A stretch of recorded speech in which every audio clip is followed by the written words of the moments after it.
মানুষ এই মুহূর্তে জানতে চাইছেন এই গরম, অসহ্য গরম আমাদেরকে আর কতদিন সহ্য করতে হবে। নতুন করে তাপমাত্রা আর বঙ্গে বাড়বে না এমনটাই হাওয়া অফিস জানিয়েছে। পরিস্থিতির বদল হতে হতে আগামী রবিবার পর্যন্ত অপেক্ষা করতেই হচ্ছে। গোটা দক্ষিণবঙ্গ জুড়ে বিক্ষিপ্ত বৃষ্টির সম্ভাবনার কথা আলিপুর আবহাওয়া দপ্তর জানিয়েছে। বঙ্গে চলতি এপ্রিলে চতুর্থ দফায় তাপপ্রবাহের স্পেল 98 সাল থেকে 2023 সাল পর্যন্ত এপ্রিলেই সর্বাধিক 3টি স্পেলে তাপপ্রবাহ হয়েছে। চলতি বছর অর্থাৎ 2024-এ রেকর্ড ভেঙে দিল এপ্রিলে তাপপ্রবাহ। 5ই মে বৃষ্টিপাত হতে পারে গাঙ্গেয় দক্ষিণবঙ্গে। আজও কলকাতায় দিনের বেলায় লুয়ের দাপট। আমরা এই বিষয় সম্পর্কে আরো জানবো। আলিপুর আবহাওয়া দপ্তর নতুন কি আপডেট দিচ্ছে অয়ন ঘোষাল আমাদের সঙ্গে রয়েছেন, আমাদের প্রতিনিধি, তার কাছ থেকে বিষয় জেনে নেব। অয়ন, আগামী 5 তারিখে স্বস্তির নিঃশ্বাস আমরা পেতে পারি এমনটা হাওয়া অফিস গতকালই জানিয়েছে। নতুন আর কোনো আপডেট রয়েছে? তার আগে পর্যন্ত তাপপ্রবাহ চলবে এবং সকাল 10টার সময় আলিপুর আবহাওয়া দপ্তর আজকের তাপমাত্রার যে পরিসংখ্যান জারি করেছে তাতেই বোঝা যাচ্ছে যে মর্নিং শোজ দ্য ডে, অর্থাৎ দিনটা কেমন যাবে। কারণ ইতিমধ্যেই যে তাপমাত্রার তালিকা 17টি তালিকার মধ্যে এরকম 5টি জায়গা পাওয়া গেছে যেখানে সকাল 10টাতেই তাপমাত্রা 40 বা তার বেশি। অর্থাৎ যখন বেলা 2:30 বাজবে এখানে সার্বিকভাবে তাপমাত্রা আরো 1 থেকে 2 ডিগ্রি অন্তত পক্ষে বাড়বেই, সেটাই বাড়ে, সেটাই নিয়ম। অর্থাৎ আজকেও দক্ষিণবঙ্গ জুড়ে কার্যত তপ্ত কটাহের মতোই তাপপ্রবাহের দাপট চলবে। কলকাতায় আজকে মোটের উপর শুষ্ক আবহাওয়া, কলকাতায় ঘাম প্রায় হচ্ছে না সকাল থেকে, এবং সকাল 11টা থেকে বিকেল 5টা পর্যন্ত কলকাতাতেও উষ্ণ লুয়ের দাপট চলবে। এই সমস্ত কিছুর অবসান ঘটতে চলেছে আগামী রবিবার। আগামী রবিবার তো বটেই, এমনকি আগামী সোম এবং মঙ্গলবারেও কলকাতা সহ গাঙ্গেয় দক্ষিণবঙ্গের প্রায় সমস্ত জেলা সেখানে বিক্ষিপ্ত বৃষ্টি এবং দমকা হাওয়া তার পূর্বাভাস রয়েছে। পাহাড়ে উঁচু পার্বত্য এলাকায় বৃষ্টি চলবে, তবে পার্বত্য এলাকা ছাড়া উত্তরবঙ্গের সমতলের জেলা সেক্ষেত্রে কিন্তু খুব একটা আশার বাণী এমনকি 5ই মেতেও শোনাতে পারছে না আলিপুর আবহাওয়া দপ্তর। শুক্লা, অয়ন, একটা বিষয় একটু জানবো, বিগত বছরগুলোতে এপ্রিলে যেরকম গরম আমরা দেখেছি এবছর কি সেই জায়গা থেকে খানিকটা আলাদা, একটু ব্যতিক্রমী 2024-এর এপ্রিল? এপ্রিল মাসের সর্বোচ্চ তাপমাত্রার কথা যদি বলা যায় তাহলে সেটা হচ্ছে 41.7। সেই তাপমাত্রা এখনো পর্যন্ত 2024 সালের এপ্রিল মাস স্পর্শ করতে পারেনি। এটা যেমন ঠিক, পাশাপাশি এটাও ঠিক যে যদি এপ্রিল মাসের মোট 30টা দিনের মধ্যে কতদিন তাপপ্রবাহ সেই নিরিখে বিচার করা যায় তাহলে দেখা যাবে সেই রেকর্ড কিন্তু ভেঙে গেছে। এর আগে 2019 সালে এবং 2023 সালে এপ্রিল মাসে সব মিলিয়ে মোট 8 দিন তাপপ্রবাহের কবলে পড়েছে কলকাতা শহর, কিন্তু এই 2024-এ ইতিমধ্যেই আজকে 10ম দিন যে তাপপ্রবাহের কবলে কলকাতা শহর পড়েছে। অতএব এবারের এপ্রিল অতীতের সমস্ত রেকর্ড ভেঙে একটু বেশি উষ্ণ, সর্বোচ্চ তাপমাত্রার রেকর্ড স্পর্শ করতে না পারলেও সার্বিকভাবে গোটা এপ্রিল মাসের নিরিখে এই এপ্রিল মানুষকে অন্যান্য বছরগুলির তুলনায় যথেষ্ট বেশি কষ্ট দিয়েছে। অয়ন, ধন্যবাদ টেলিফোন লাইনে থাকার জন্য। আর এই গরমে আপনি নিজে সুস্থ থাকবেন কি করে, আপনার পরিবারের সদস্যদের কিভাবে সুস্থ রাখবেন, এই চিন্তা যখন আপনার মাথা কুড়ে কুড়ে খাচ্ছে তখন আসুন বিশিষ্ট চিকিৎসক অরিন্দম বিশ্বাস এই মুহূর্তে আমাদের সঙ্গে রয়েছেন, তার সঙ্গে কথা বলে বিষয়টা একটু বোঝার চেষ্টা করি। ডক্টর বিশ্বাস, প্রথমে বলুন যে কেমন আছেন এই গরমে? দেখুন, গরমে সত্যি কথা আমরা অতিষ্ঠ, সাধারণ মানুষের সাথে সবাই অতিষ্ঠ হয়ে পড়ছে, বৃষ্টি চাইছে। কি করা যায় বলুন, মানে এই যে গরম এটা একেবারেই সহ্য হচ্ছে না কারোরই, মানে উত্তরবঙ্গবাসীও এই গরমের আঁচ পাচ্ছে। মানে এবছর সবকিছু রেকর্ড প্রায় ভেঙে চড়ে দিচ্ছে এপ্রিলের গরম। তো আমরা প্রত্যেকেই বলছি যে দিনের বেলায় যতটা সম্ভব বাড়িতেই যাতে থাকা যায়, কিন্তু যাদেরকে বাড়ির বাইরে বের হতেই হবে তাদের জন্য আপনি কি বলবেন? সত্যি কথা, অনেককে বাইরে বেরোতে হচ্ছে, সাংবাদিকদের বেরোতে হচ্ছে, পুলিশকে বাইরে থাকতে হচ্ছে, সাফাই কর্মীকে বা শ্রমজীবী মানুষকে, তাদের কথা ভেবে অনেক মহিলাকে অস্বীকার তো করছি না। তো সেই ক্ষেত্রে দেখুন, একটাই কথা বলবো, প্রথম যে জায়গাটা হচ্ছে যতটা ঘামবেন সেই হিসেবে কিন্তু আপনাকে জলপান করতে হবে। জলপান যদি ঠিক মতো করেন তাহলে শরীরটা অনেকটা সুস্থ থাকবে, এবং জলপান যেটা করবেন সেটা যেন খনিজ পদার্থের সাথে থাকে। যেরকম ওয়ারেস সব বাড়ির বানানো শরবত হতে পারে, ডাবের জল হতে পারে, ফলের রস হতে পারে, এগুলো পান করে যান, এটা বন্ধ করবেন না। 3 থেকে 5 লিটার অতিরিক্ত জল পান করলে শরীরটা কিন্তু সুস্থ থাকবে। আর ডিহাইড্রেটেড থাকবে না, 1 নম্বর। আর একটা ছাতা ব্যবহার করুন। 3 নম্বর, বেশিক্ষণ বাইরে, বেশিক্ষণ ভেতরে, মানে বেশিক্ষণ বাইরে থাকবেন না, কিছুক্ষণ শেডের নিচে, কিছুক্ষণ বাইরে, এই একটা ভারসাম্য রাখা উচিত।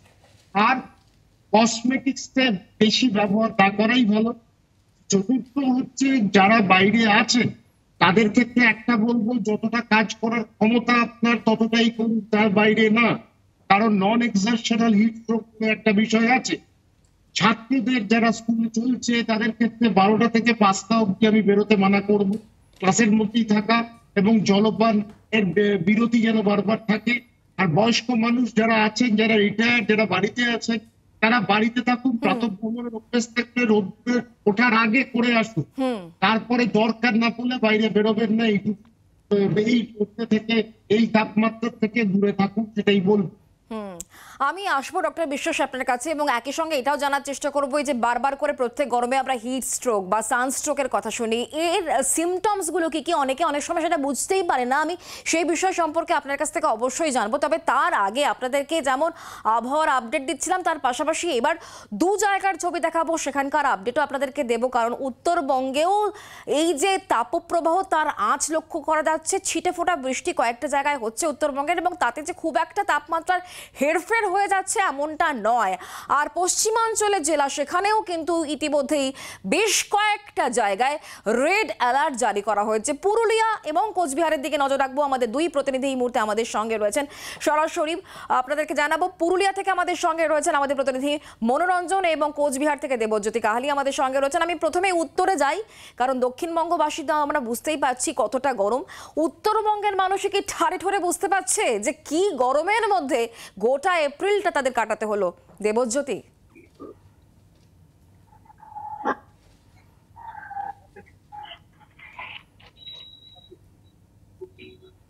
দেখো, দক্ষিণবঙ্গের মতনই কিন্তু উত্তরবঙ্গ কিন্তু একই ভাবেই চলছে তাপমাত্রা। সকালবেলায় উত্তরবঙ্গের তাপমাত্রা, অর্থাৎ আমি যদি কোচবিহারটা বলি, সকালবেলায় কিন্তু 30 ডিগ্রি সেলসিয়াস থাকলে কিন্তু পরবর্তীতে আমরা দেখছি যে যত বেলা বাড়ছে ততই কিন্তু তাপমাত্রা আরো বাড়ছে। ইতিমধ্যেই এই এখন বাজে বেলা 1:40 ছুঁই, অর্থাৎ 39 ডিগ্রি সেলসিয়াস চলছে কোচবিহারে। এবং রাস্তাঘাট সময় বলে রাখি, সকাল থেকে যেরকম মানুষজন সকালবেলায় তাদের কাজকর্ম সেরে ফেলছেন, এবং যারা দুপুরের দিকে কাজ করতে চান তারা কিন্তু সকালবেলায় কাজ সেরে তারা কিন্তু ঘরে ঢুকে যাচ্ছেন। রাস্তাঘাট কথা বললেই চলে।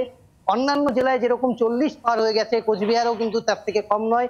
অপরদিকে তোমায় জানিয়ে রাখি যে বিকেল হতেই কিন্তু তাপমাত্রা বেশ কিছুটা কম হলেও কিন্তু বেলা বাড়ার সঙ্গে সঙ্গেই কিন্তু তাপমাত্রা চরচর করে উঠছে কোচবিহারে। তবে সব মিলিয়ে যে এই গরম কোনো বছরের তুলনায় অস্বাভাবিক হচ্ছে কোচবিহারবাসী। দেবজ্যোতি, তুমি আমাদের সঙ্গে থাকো। পুরুলিয়ার ছবিটা এবার জানার চেষ্টা করবো, কারণ কোচবিহারে যদি 39-40 মানে 40 ছুঁই হয়, তাহলে পুরুলিয়ায় কি অবস্থা? মনোরঞ্জন,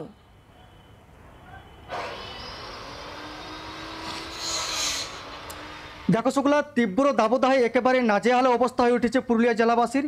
বিগত কয়েকদিন ধরে জেলার তাপমাত্রা 40 ডিগ্রির উপরে রয়েছে, অর্থাৎ 40 থেকে 43 ডিগ্রির মধ্যে রয়েছে। এমতো অবস্থায় সকাল থেকে সন্ধ্যে পর্যন্ত একেবারে তীব্র দাবদাহের আবিশ্বাস উঠেছে সাধারণ মানুষের। বেলা বাড়ার সঙ্গে সঙ্গে মানুষ গৃহবন্দী থাকার চেষ্টা করছেন। বেলা 11টা থেকে বিকেল 4টে পর্যন্ত যে সময়, সেই সময় রোদকে এড়িয়ে চলছে সাধারণ মানুষজন। যারা বিশেষ প্রয়োজনে বাড়ি বেরোচ্ছেন তারা কিন্তু চোখে চশমা, মাথায় টুপি, ছাতা মাথায় নিয়ে বাড়ি বেরোচ্ছেন।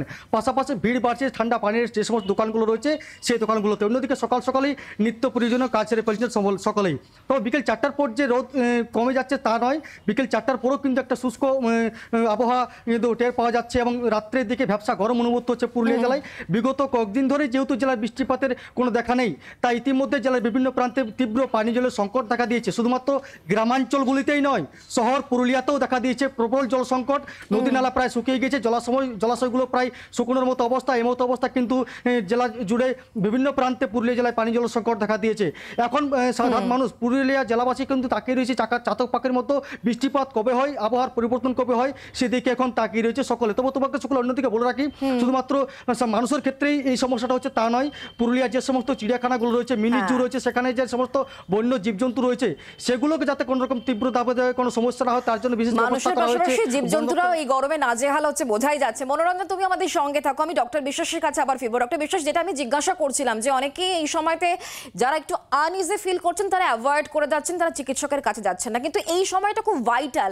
সামান্য শরীরে আনইজি ফিল হলো চিকিৎসকের পরামর্শ নেওয়ার কথা আপনারা প্রায়ই বলে থাকেন, কেন বলেন? হিট স্ট্রোক, সানস্ট্রোকের সিমটমসগুলোই বাকি। যাতে হিট স্ট্রোক আর সানস্ট্রোক না হয় তাতেই, সেই জন্যই আমরা কিন্তু চিকিৎসকের পরামর্শ নিতে বলি।